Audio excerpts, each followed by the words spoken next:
Minyak sawit digunakan dengan meluas di dalam pelbagai produk, dari margarin, sabun, cereal, bahan kosmetik sehingga kepada biofuel. Terdapat lebih daripada 50% produk yang terdapat di dalam pasaraya mengandungi bahan daripada minyak sawit. Minyak sawit menyumbang lebih kurang 35% kepada bekalan minyak makan dunia dan permintaan tersebut terus dan sentiasa akan meningkat.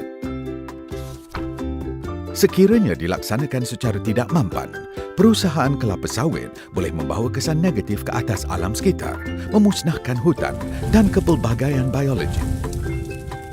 Namun, jika ianya dilaksanakan secara mampan, ia dapat membantu menjaga alam sekitar kita dan menyokong kehidupan para petani.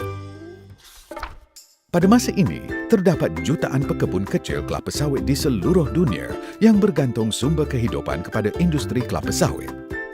Pekebun kecil kelapa sawit menghasilkan 40% dari jumlah bekalan minyak sawit dunia.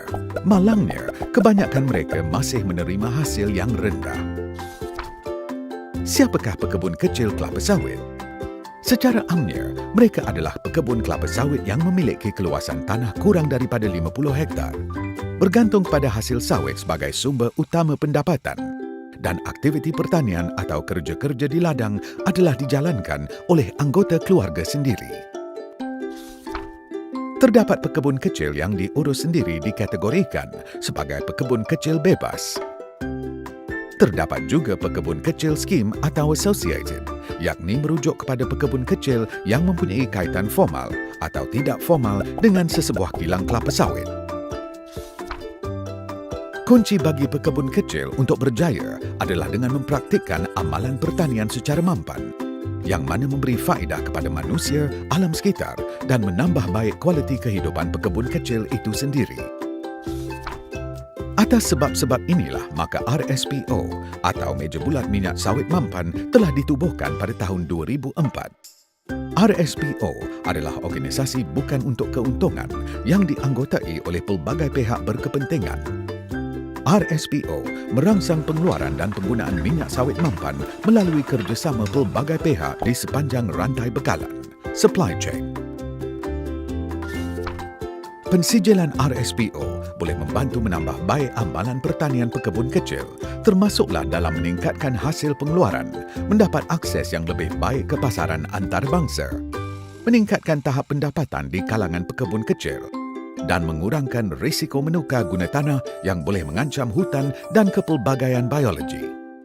Pensijilan RSPO adalah satu simbol kredibel yang menunjukkan ladang kelapa sawit berkenaan mengguna pakai amalan-amalan mampan. Berikut adalah bagaimana pekebun kecil boleh menerima pensijilan. Pertama, pekebun kecil perlu menubuhkan satu kumpulan. Kumpulan tersebut mestilah melantik pengurus kumpulan yang merupakan seorang individu ataupun sebuah entiti seperti sebuah pertubuhan, koperasi, pedagang, kilang minyak sawit maupun merupakan sebuah organisasi pengurusan. Pengurus kumpulan mestilah menyediakan satu sistem kawalan dalaman atau internal control system bagi mengurus dan mengawasi aktiviti pekebun-pekebun kecil supaya prinsip dan kriteria RSPO dilaksanakan dan dipatuhi sepenuhnya. Prinsip dan kriteria RSPO adalah komitmen ke atas 8 prinsipal berikut. Ini semestinya akan memerlukan latihan dan program pembinaan kapasiti kepada para pekebun kecil. Bagi membolehkan kumpulan pekebun kecil diaudit, kumpulan berkenaan perlulah menjadi ahli RSPO. Apabila sudah bersedia, kumpulan berkenaan bolehlah menghubungi Badan Pensijilan untuk diaudit. Amalan pertanian mampan adalah pilihan untuk mara ke depan bagi industri kelapa sawit, termasuklah pekebun kecil. Ini kerana semakin banyak organisasi pada masa kini mengamalkan prinsip pembangunan mampan. Jadilah sebahagian daripada anggota masyarakat yang percaya kepada pembangunan secara mampan dengan mengamalkan prinsip dan kriteria RSPO.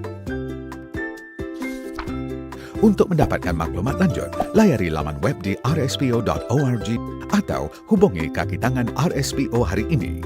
Bersama-sama kita maju ke arah menjadikan minyak sawit mampan sebagai gaya hidup kita.